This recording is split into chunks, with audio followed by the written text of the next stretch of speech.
Olá, eu sou o Rui Miguel Tovar, estou no 00.pt para o Destino Saudade.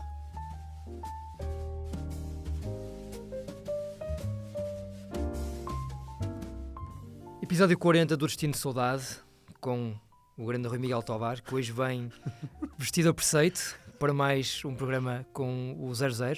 Rui, mas antes deixa-me só fazer aqui um pequeno apelo à nossa comunidade, que tem crescido muito, tem vivido muito connosco estas viagens ao passado. Ainda bem.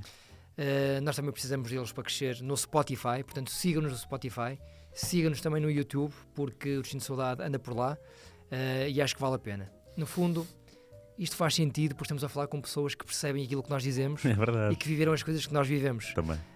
E se calhar, Rui, pegando um bocadinho neste gancho, viver o futebol foi aquilo que fizeste no último domingo. Sim.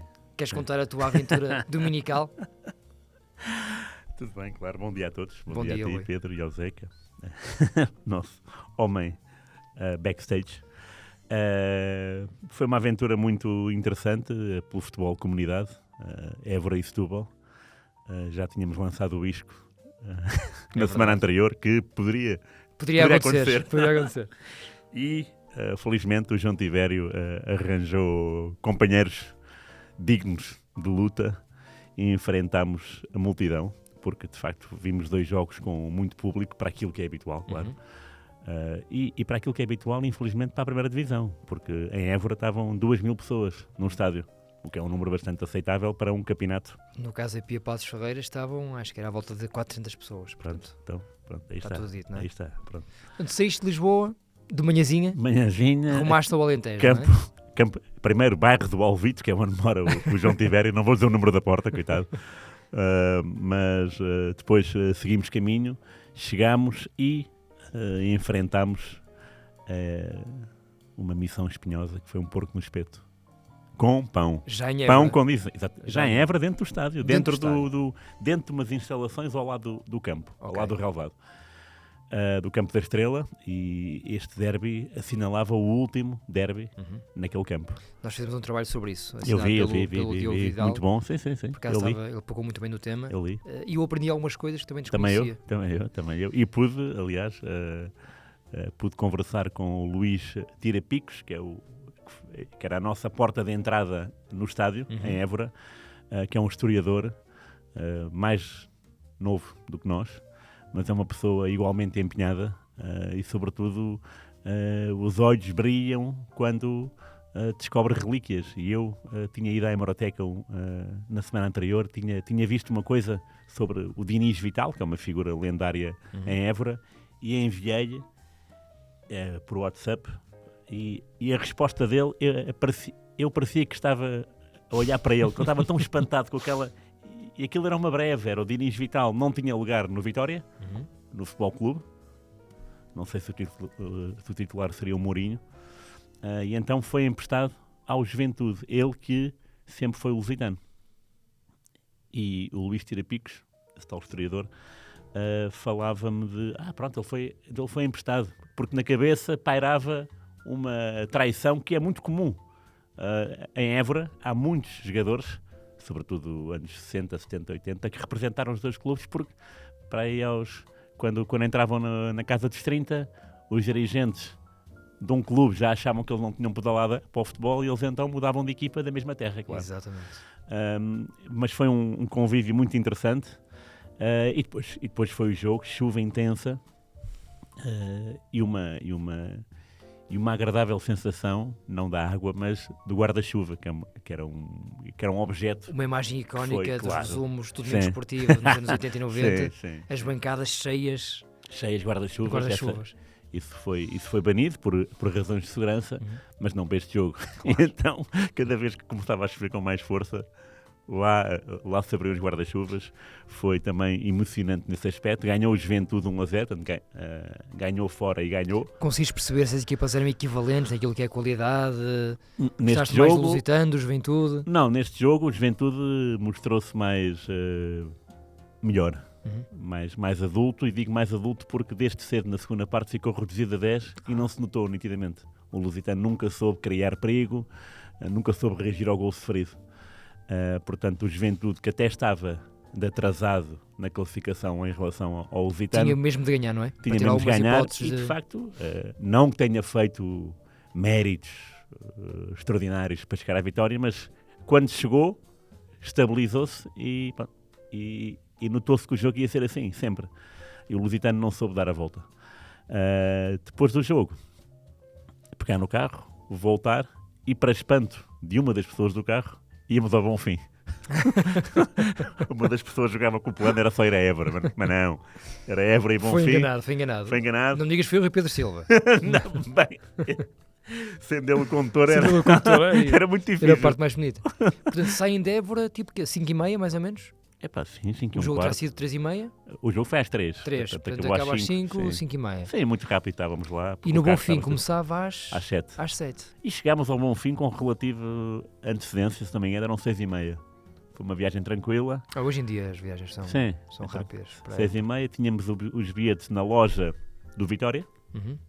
Bilhetes esses entregues pelo Fernando Tomé, uma antiga glória do Vitória histórico. E também do Sporting.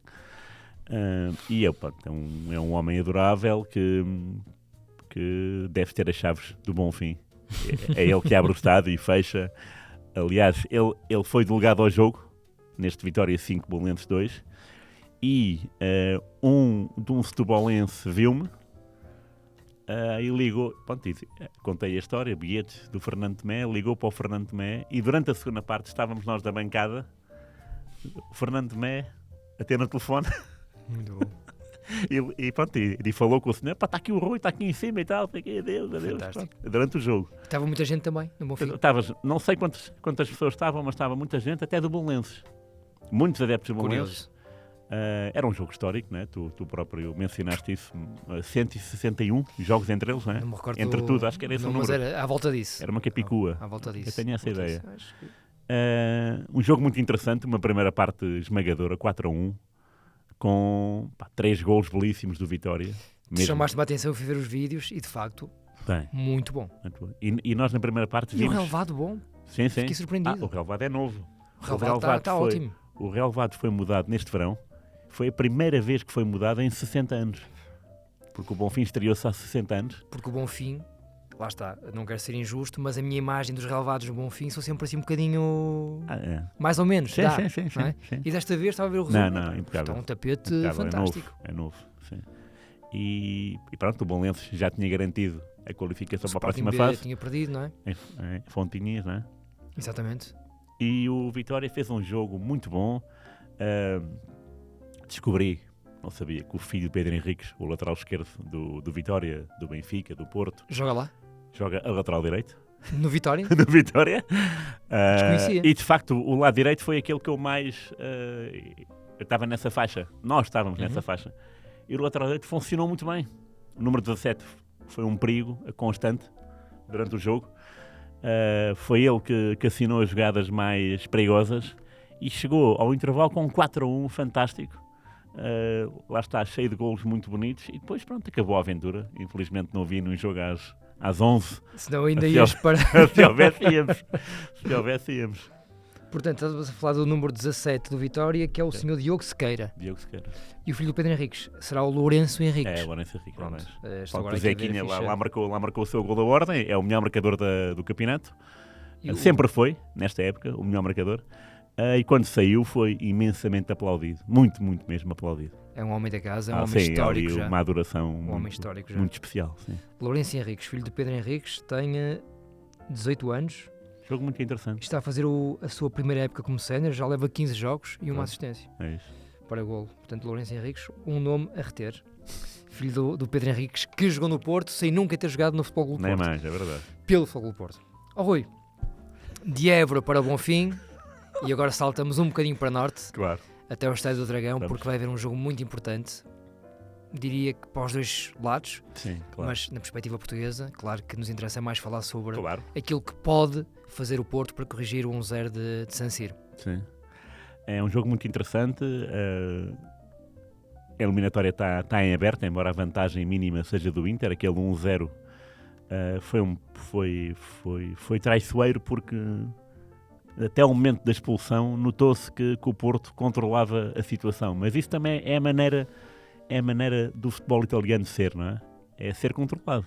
Eles não se importam de ser controlados porque sabem que, ou pensam que, vai haver ali um momento cirúrgico em que eles aproveitam. E, de facto, uma equipa que tem o Lukaku no banco deixa muitas reticências no sentido em que, de facto, é muito forte. E o Brozovic. E o Brozovic, e o Gusans, não é? O Gusans também, Acho que o Gusans também foi suplente. Mas eu disse o Brozovic porque eu estava a ver o jogo e, de facto, não estava a gostar do Inter. E quando o Brozovic entra, há qualquer coisa ali que muda. Pois. A equipa torna-se de repente mais delicada com a bola. Uhum. De facto, a qualidade é diferente. Claro.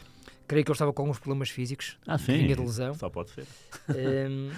Entrou também o Robin Gosens e entrou o Dumfries. Foi um dos grandes laterais do último Mundial. Portanto. Claro.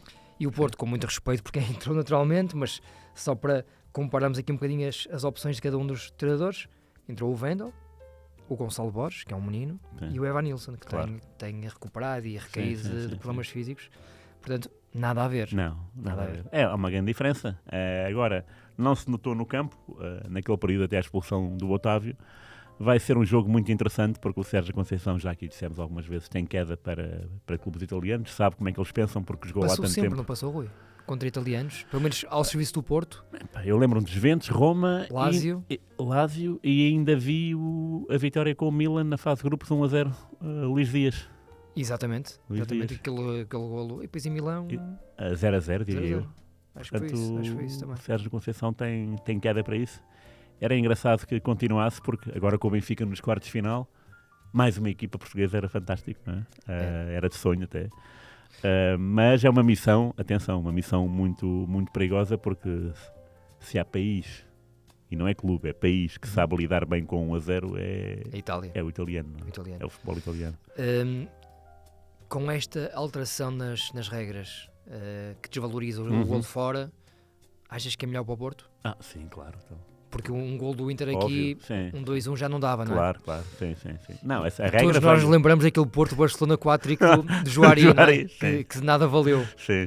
Aliás, o Barcelona passou 3 anos seguidos, sempre em Portugal, através da regra dos golos fora. Aí está. Com o Sporting também. Aliás, 2 épocas seguidas, foi Porto e Sporting. O Sporting, quando tinha o Dama, do Fernando Mendes, o Negrete, também passou assim, felizmente. Essa regra foi abaixo, permite mais emoção, não há dúvida, não é? Portanto, o Porto não vai haver a gol que o derrube, ou pelo menos, assim deveria ser. Por muito madrugador que seja, a missão será continuar a marcar, não é? Sim. E dar a volta. É isso. E já agora, já que estamos a falar de Porto Inter e do Conceição, é curioso também referir que o Conceição jogou nos dois e teve mais sorte no Porto do que no Inter. No Inter não teve tanta... E foi colega do Simone Inzaghi na Lazio. Na Lazio, não é? Imagino, sim. E o Simone Inzaghi sempre foi o irmão menos interessante enquanto futebolista, não é? Sim. O Pipo era aquela fúria, sim. Aquele coração que não tinha fim, não é? Claro. As celebrações dele eram incríveis, Sim, o Simone Inzaghi sempre foi o parente pobre, não é? Mas agora está lá mais nas vistas, não há dúvida. Como treinador, sim. Sim, como treinador. Superior esses casos são até vulgares. Claro, sim. Rui, e é a terceira vez que o Inter visita o estádio do Dragão. Curiosamente, as duas últimas, primeiras e últimas, foram em 2005. Em 23 de fevereiro de 2005, 1-1, na fase oitavos final da Liga dos Campeões. Foi oitavo, sim. E depois em outubro do mesmo ano, 2-0 para o Porto, já na fase de grupos sim. da Liga dos Campeões de 2005-2006. Imagina, 2-0 agora. Uma fase de grupos que acabou muito mal para o Porto. Porque foi aquela derrota contra o Arte Média. Em casa, a ganhar 2-0 e das derrotas perdeu, mais humilhantes 3-2 do Porto. Sim, lembro, sim, senhor. Na Liga dos Campeões. Sim. Nós falamos com o Marek Chete sobre essa campanha há poucas semanas. Era um grupo acessível. E que de repente... isso é a ressaca do título europeu, não é? Portanto, isto aqui em 2005 é 5-6. É 5-6, é 2 anos depois. Há aqui uma época de intervalo. Sim, porque depois o Porto, na época seguinte a ser campeão europeu, passa à fase de grupos.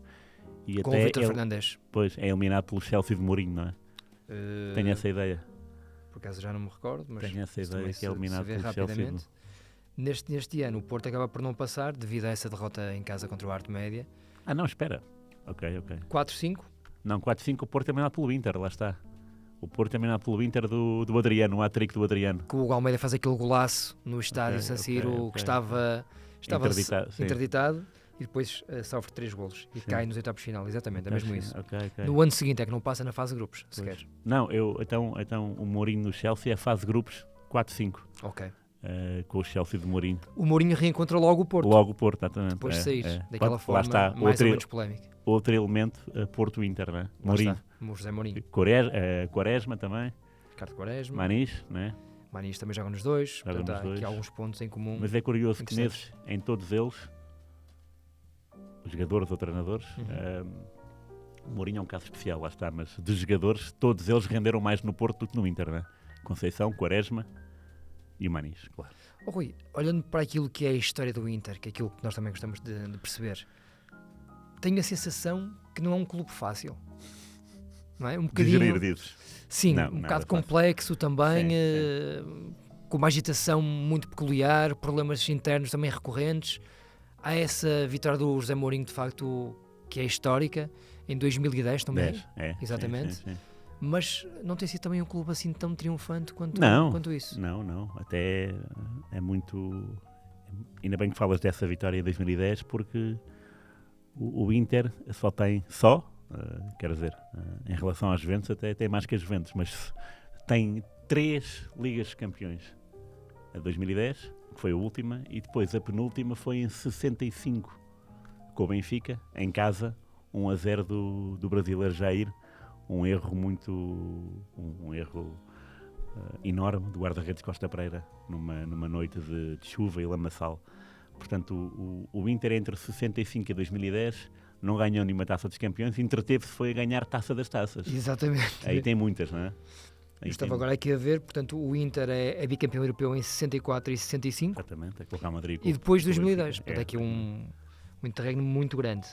Ganha 3 taças UEFAs, 91, 94 e 98. Sim. 91 elimina o Sporting na meia-final. Depois, uma vez campeão do mundo, 2010. Claro. E ganha 2 taças intercontinentais, 64 e 65 também. Sim. 19 vezes campeão de Itália. Ganha 8 taças e 7 supertaças italianas. Sim, e temos que perceber que é um clube, tal como Benfica, Sporting, Atlético Real, convive na mesma cidade do Milan, não é? Isso interfere muito com qualquer equipa. E o Milan, de facto, é uma equipa europeia por natureza, porque é a principal adversária do Real Madrid no que diz respeito ao currículo europeu. Mas depois em Itália o Milan desvaloriza bastante. Desvaloriza não é por querer, mas não ganha com tanta... não é tão habitual ver-se o Milan ganhar. Por acaso é o campeão em título. Também tem 19 como o Inter, mas por exemplo, Taça de Itália, a última Taça de Itália do Milan, 2003, com o Rui Costa. 2003 vai fazer 20 anos. O Milan não ganha uma Taça de Itália há 20 anos. O Milan não tem uma dobradinha. O futebol italiano tem estas... Nunca ganha o campeonato e taça no mesmo ano. É uma coisa fascinante. Para um clube como o Milan, não é? Exatamente. Que se calhar tem dobradinha, campeonato, taça dos campeões para aí 3 ou 4, não é? Mas campeonato taça, que é a dobradinha por natureza, não tem nenhuma. E o Inter convive nisso e convive de uma forma muito direta, porque eles dividem o estádio. O estádio é o mesmo. Mas sim, concordo contigo no que diz respeito a uma equipa cheia de problemas, que teve muitos anos sem ganhar nada. Pregou muito tempo no deserto até chegar ao Trapattoni e ganhar aquele campeonato com os alemães, com o Mateus, o Berrema e o Klinsmann. E para mim há o caso mais extraordinário, tem a ver com o Bergomi. O Bergomi é jogador de um clube, é como se fosse o Maldini. O Bergomi teve no Inter anos e anos, eu não consigo dizer quantos, tipo 19, 20, e ganhou um campeonato italiano. Como é que é possível, não é? Campeonato... O Bergomi, que nós... O Bergomi tem tantos campeonatos. Se tu me perguntasses de repente, eu dizia, o Bergomi deve ter um palmarés incrível, ao nível do João Pinto no Futebol Clube Porto, mas nem pensar, não é? Tem só um campeonato, que é o tal do Trapattoni, em 89, se não me engano. Sabes quantos jogos é que ele fez pelo Inter? 758. Pois. Estou agora aqui a ver, naturalmente. É impressionante. Jogou lá de 79 a 99. Foram 20 anos seguidos. E repara, o Bergami figura tem tantos títulos de campeão mundial como de campeão italiano.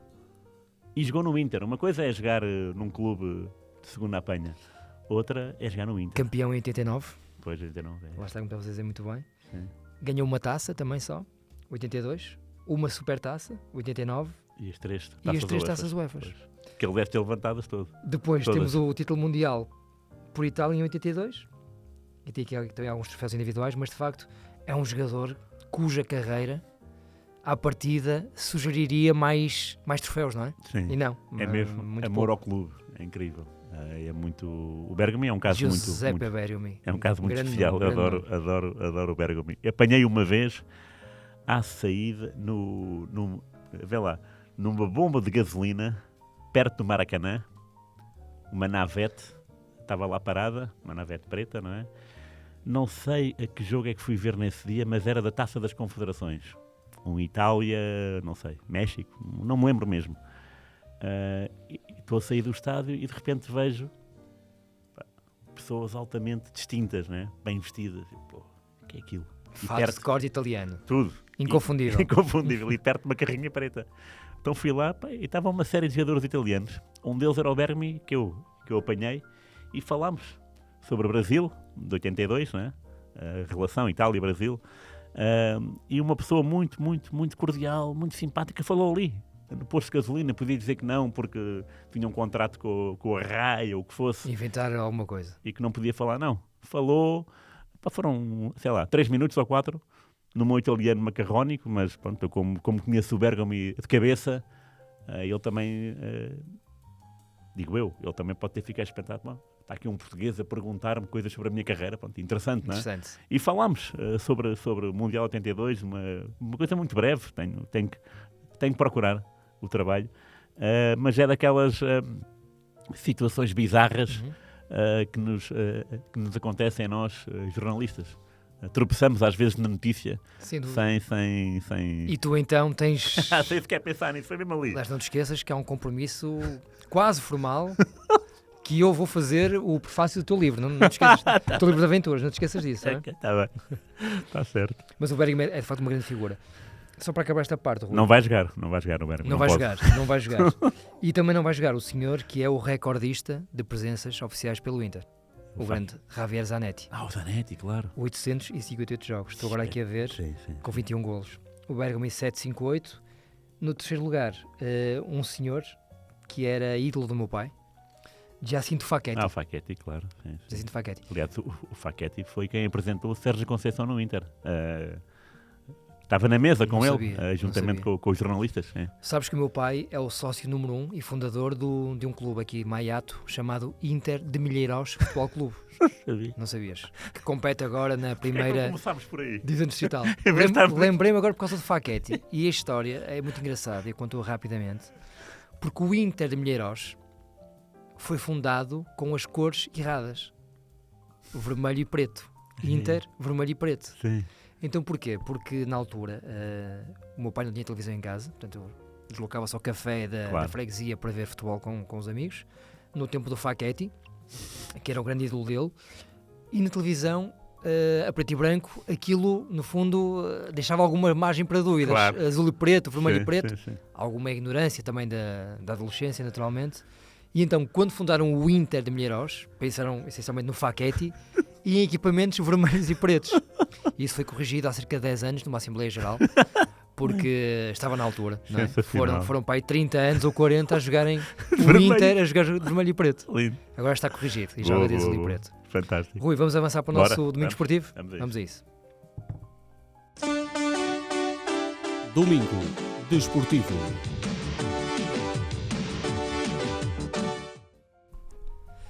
Meu amigo, vamos falar sobre o grande Walter Zenga, o homem das camisolas esquisitas. Homem-Aranha. Mas eu sei que tens aí alguma coisa importante para nos dizer hoje. Sim. Se calhar vamos por aí primeiro. Sim, é muito importante porque só dei conta disso há menos de um mês. Lá está, naquelas investigações na hemeroteca. E fui dar com uma reportagem, a propósito, uma reportagem da bola do Afonso de Melo, que é um jornalista conceituado da nossa praça, trabalhou na bola nos tempos dourados da bola, portanto, finais de 80, inícios de 90, não quero dizer que antes não fossem dourados, claro que eram, mas aqui a bola tinha um grande peso na sociedade, porque ainda era daquele tamanho que a gente gosta, porque era muito mais abrangente, havia muito mais notícias, o mundo já estava mais aberto, embora não fosse esta loucura da globalização, e a bola estava em todo o lado, porque tinha dinheiro, tinha jornalistas, e jornalistas capazes que sabiam escrever e sabiam transmitir sensações, que é uma coisa muito importante. E o Afonso de Melo era um excelente escriba, tal como o António Ribeiro. Aliás, durante muitos anos eles foram inseparáveis. E também havia a Bola Magazine, que era outro suplemento muito especial. Muito bem disso. Era uma revista lindíssima. Com muita qualidade. Muita qualidade. Tenho ideia que durou pouco tempo, Rui, não? Sei, eu também tenho. Não sei. Não sei, mas também tenho essa ideia. Tenho poucos números lá em casa, dos meus pais guardados. Sim. E fui bater uma reportagem a propósito do sorteio Boa Vista Inter. O Boa Vista tinha vencido a Taça UEFA, a tal que eliminou o Sporting na meia-final e depois na final ganhou a Roma, 2-0 em Milão. O Inter tinha ganho essa Taça UEFA. Em Taça UEFA. E depois, primeiro adversário do Inter para defender o título, Boa Vista. E o bom do Afonso de Melo foi a Milão. O Inter já não era do Trapattoni, era do Corrado do Rico, que era um treinador semi-desconhecido para nós, mas para a Itália era um homem que tinha nome, que andava sempre de charuto, e que nesta reportagem, e faltavam ainda 20 dias para o jogo do Bessa, a primeira mão, o Corrado Henrico, não conhecia nada de Boa Vista e não se manifestava realmente preocupado e achava um piadão o Inter ser eliminado. Portanto, achava um piadão no sentido de altamente improvável, não é? Nós do Inter nunca... não iríamos ser eliminados por lá. Na mesma reportagem havia de apontamentos muito interessantes. O Nicola Berti, por exemplo, o médio das meias, que era um jogador caídas, um jogo e do penteado. O penteado sempre ali nos trinques. Eu gostava muito do Nicola Berti. Gostava. E era bom jogador. Dizia, tenham cuidado com o Boa Vista, porque eu, quando lá fui ao Bessa, pela Fiorentina, fui eliminado nos penaltis e tal, e falou das defesas do guarda-redes belga, o Yubar, falou do ambiente do Bessa, que aquilo não era pera doce. O Afonso de Melo também falou com o Klinsmann e o Bergomi, e os dois, muito interessante. E o Klinsmann não jogou no Bessa porque estava lesionado. Mas o Klinsmann e o Bergomi tocaram num ponto muito interessante. Não conhecemos nada do Boa Vista, mas se ganhou ao Benfica é porque é bom.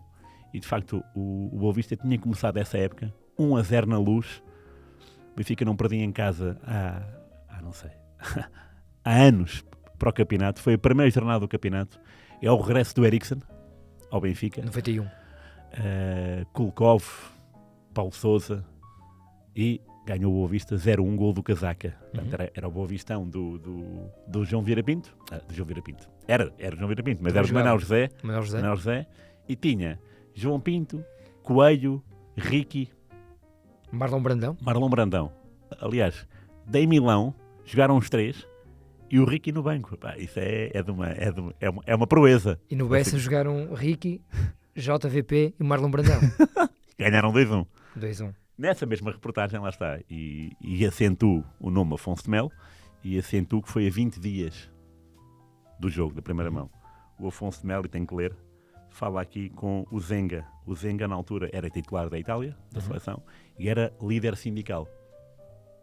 E o Afonso de Melo começa a perguntar sobre o Trapattoni, foi-se embora, deixou saudades, não deixou, e o Zenga, o Inter cresce bem, sinto estima por Trapattoni, mas sou da opinião de que devemos evoluir sem sentimentalismos.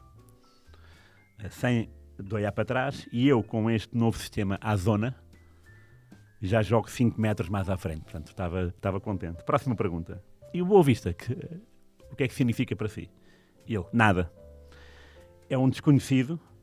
Sei que tem uma maglia particular. Xadrez. É estranho. Mas o equipamento não faz uma esquadra. Isto Ipsis verbis. Maglia particular. E o Afonso de Melo, para título, sei que tem uma camisola esquisita. E pronto, e a partir daí criou-se Incrível. o mito Não sabia camisola que tinha esquisita. não fazia ideia. Nem eu tinha descobri nascido agora e estava ansioso por este dia Como para é- estar contigo Como é que e para caíste, contar esta como é que história. caíste nisso? Como é que foste cair em cima dessa história, dessa entrevista? Não, eu É lindo. Eu estava à procura lá está, de um histórico Inter com equipas portuguesas. E pronto, e fui ao Inter Benfica de 65, da final, das reportagens, que o Benfica chegou a Portugal e foi recebido por adeptos, porque foi uma derrota no José Meazza, porque foi com um frango, porque o jogo acabou com o Germano central na baliza, porque o Costa Pereira, na segunda parte, alucinou-se. É a única vez que um jogador de campo vai à baliza numa final europeia, o Germano, não sofreu nenhum gol. Portanto, houve ali, o Benfica foi estoico e, portanto, foi bem recebido em Lisboa. E continuei a minha pesquisa.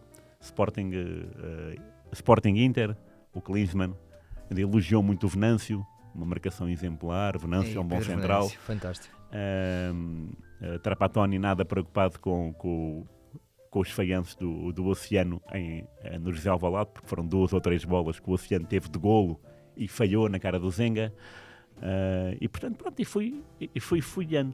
De repente, Boa Vista Inter, chega aqui... Maglia particular. É isso. Muito Pronto, bom. é isso. Muito bom. É muito fantástico. bom. Pronto. Walter Zenga. Pronto, e é o Zenga, é um guarda-redes com história. Com muita história. É curioso porque ele aliás, a Itália no Mundial de 90 não perde nenhum jogo e não chega à final, porque é eliminada pela Argentina na meia-final dos penaltis.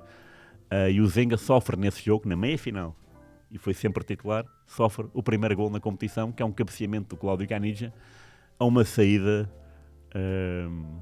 mal calculada Do do Walter Zenga, que era um homem pitoresco, era um bom vivant da vida, gastava o dinheiro que tinha, mas que construiu uma carreira muito interessante no Inter, na seleção italiana também, e que depois, como treinador, teve na Turquia, teve na Roménia, foi campeão romeno, e pronto, e é o autor desta frase, e esta frase é esta: Maglia particular.